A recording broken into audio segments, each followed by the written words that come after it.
Moving on, senior officials are gathering in London aiming to chart a pathway to peace for Sudan on the second anniversary of its brutal civil conflict, but without the presence of the warring parties.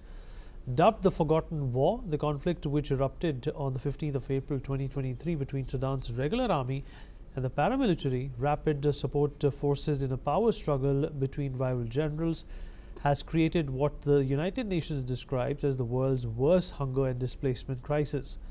The UN chief has said in a statement that ignoring Sudan war refugees will have catastrophic consequences.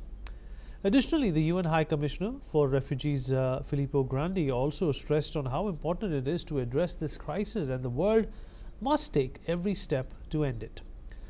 There are also increasing fears that the tensions will spill over Sudan's borders and stir further instability in the impoverished Horn of Africa region. More than 13 million people have been uprooted and tens of thousands have been killed, with both sides accused by the United States of committing atrocities. Meanwhile, the United Nations has said that between 60,000 and 80,000 households, or up to 400,000 people, have been displaced from Sudan's Zamzam camp in North Darfur after it was taken over by the Rapid Support Forces. Let us listen into what the UNHCR Regional Director for West and Central Africa had to say.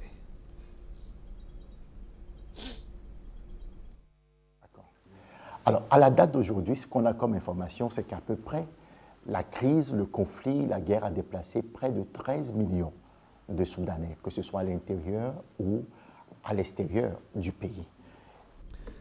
Mr. Charles Sinkala, International Relation Consultant, is joining us on the broadcast to talk more about this. Charles, appreciate you taking out the time and speaking with us. Well, this is being dubbed as a war which is creating ripples across Africa, and yet it is underreported, it is underestimated. What do you think would be the implications if the international community continues to ignore this? I think it is being legitimized that war can continue, and many people has been displaced. Nearly 60,000 or 60% rather of Sudanese people has been displaced because this war has been going on for more than 2 years.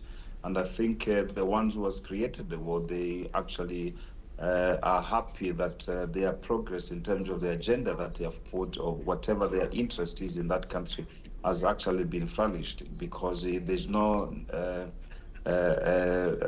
seriousness in terms of the regional organizations such as AU and as well as the international community, the United Nations Security Council, to put an end to the conflicts between which are within the civil country of Sudan.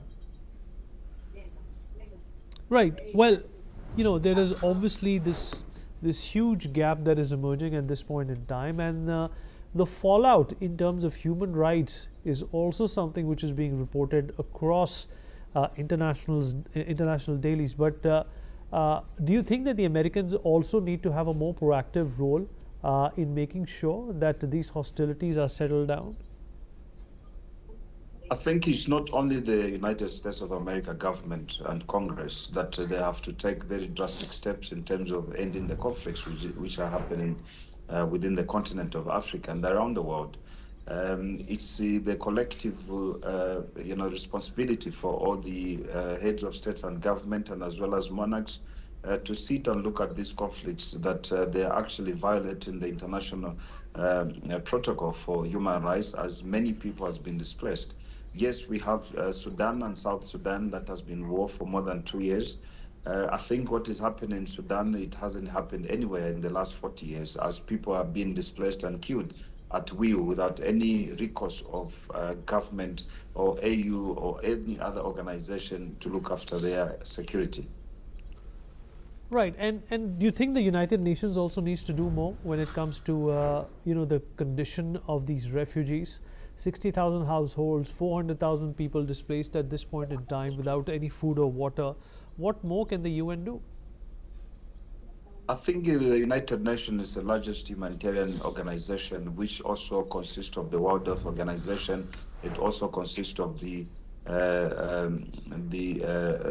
Security Council that looks at peace and security within the region and outside the continent.